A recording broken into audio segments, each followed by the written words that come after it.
Hello there. What a complete political farce this Tory party leadership race is turning into.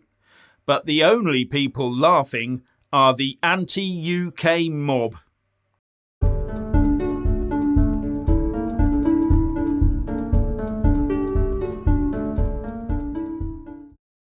Now, if you haven't already done so, please do subscribe and then like and comment below. And welcome to the show.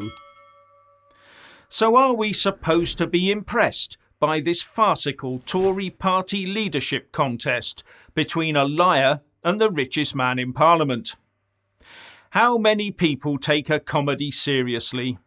Well, it looks like our political classes and the media are treating this battle between Boris Johnson and Rishi Sunak as if it were anything other than a very badly written piece of political satire, as opposed to treating the whole situation with the utter disdain it so richly deserves.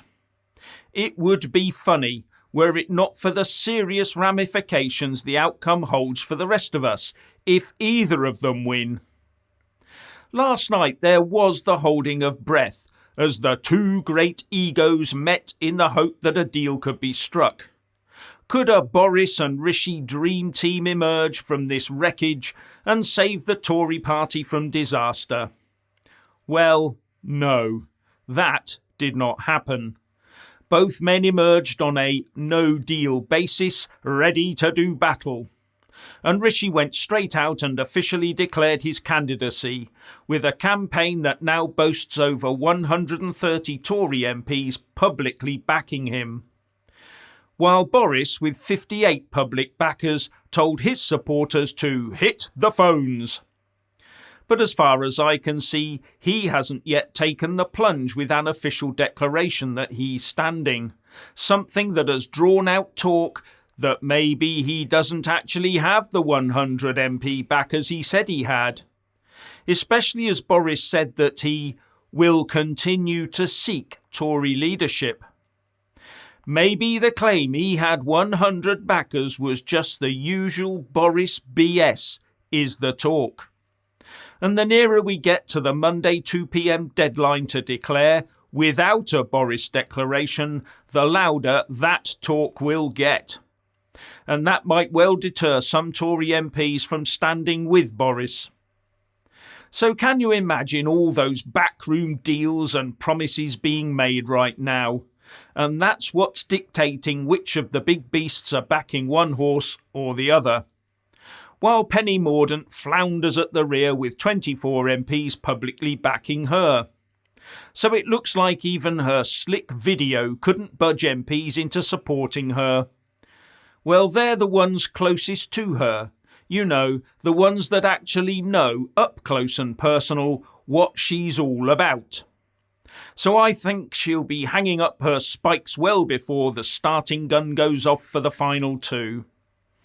Now there is talk that Jeremy Hunt will be safe in number 11 if Boris Johnson successfully wrests back control of the keys to number 10.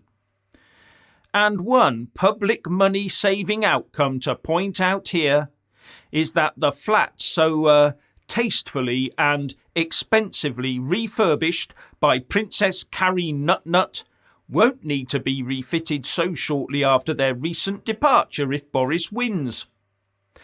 Unless Liz Truss has done a bit of a Banksy to the decor, of course. Actually, Liz Truss could afford to have the place decorated for Boris out of her £115,000 she gets from the public purse every year as a former Prime Minister, even having only served 43 days. But that one got me thinking.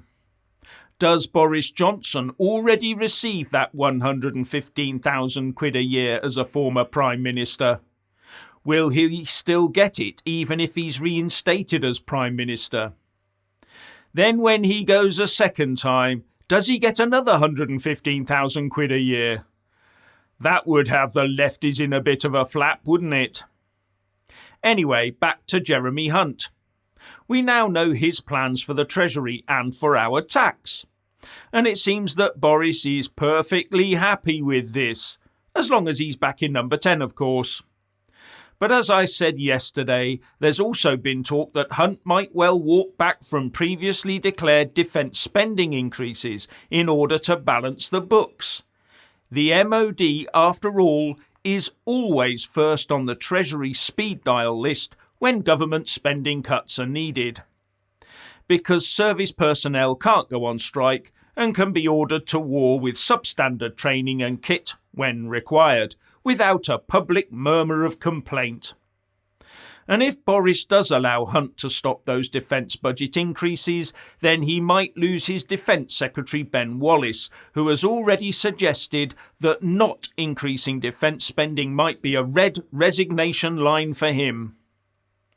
Now, Boris's backers are also claiming that if Sunak gets into number 10, he will suddenly find himself under the microscope over Partygate-type events, having been fined himself once, just like Boris was. This could well sting the left-wing press to start investigating under thus far unturned stones where Rishi is concerned. As if the likes of the BBC and Channel 4 would do that. As if they would try to upend another Tory political career. Never. And there is also the matter of a recent poll showing that the least worst loss to Labour in a general election would be with Boris Johnson at the helm. But that's just a poll, and they're not that reliable these days. But choosing a leader just because they'll lose by less than the other guy, what a dire position to be in. Now, the only people revelling in this internal Tory feud are obviously the opposition parties that are all calling for a general election. But it's also being seized upon by the Rejoin the EU Remoniacs. And they had a meeting in London yesterday and took to the streets for a bit of marching. And they claim 50,000 people attended. But I gather the Met Police said it was about 15,000. But from what I saw in social media, it was significantly less than that. And get this, many of them were of an age that made Brexiteers look like spring chickens in comparison.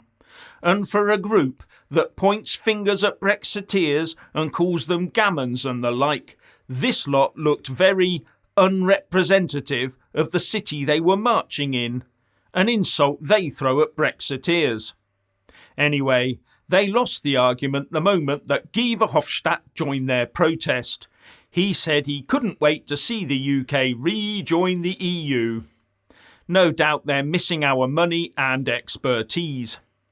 And before the Remoaners jump in claiming the EU is all sweetness and light, it isn't. Just because the UK mainstream press won't tell you about the deep trouble the EU and Eurozone are in, it doesn't mean it's not happening. German manufacturing is on the brink because of energy costs, and the German government has embarked on a €200 billion rescue package. And France has been blighted by strikes for quite a while now. In fact, at one point in many places, there was no fuel available on their forecourts. Not only that, President Macron of France was not happy about his German counterpart, Chancellor Olaf Scholz, not forewarning the French about the aforementioned massive German energy package. And the latest inflation figures also tell a story. The UK has 10.1% inflation. Shock and horror from all. How will we survive outside the European Union? But 4 EU countries, Hungary, Latvia, Lithuania and Estonia, have inflation above 20%. The EU as a whole is at 10.9%, and the Eurozone has 9.9%. Even Germany is above the UK at 10.9%. These figures, by the way, are from Eurostat. France is doing the best with 6.2% and has been edging up, but how long that will last, who knows? And things in France don't look good when oilprice.com reports that crude oil imports into France from the USA have fallen to 0 for the first time in 4 years due to the strikes. These strikes shut down 70% of France's refinery capacity and caused fuel shortages and rationing, and not a Brexit in sight in either Germany or France. And listening to our press, you'd think that the rest of the world, except Ukraine, was living in a utopia of the cheap and plentiful, wouldn't you? Not so. The brown stuff is largely slopping around everyone at the same level. And the rejoiners want the UK back in the EU. And all the while they march about with their gold star-spangled blue berets, they never tell us how wonderful it would be to ditch the pound and join the euro, do they? Because that's in the EU joining regulations. We'd have to join the euro. It's almost like the Remoaners are trying to dodge that particular political bullet, isn't it? I wonder how long it will be before we see the first EU liveried bus with the words, "Joining the EU will save you €350 million a week." And finally, when subscribing, please don't forget to press that little bell and also select the all option, or you won't get any notifications when I publish a new video. And thank you all so much for taking the time to watch the show.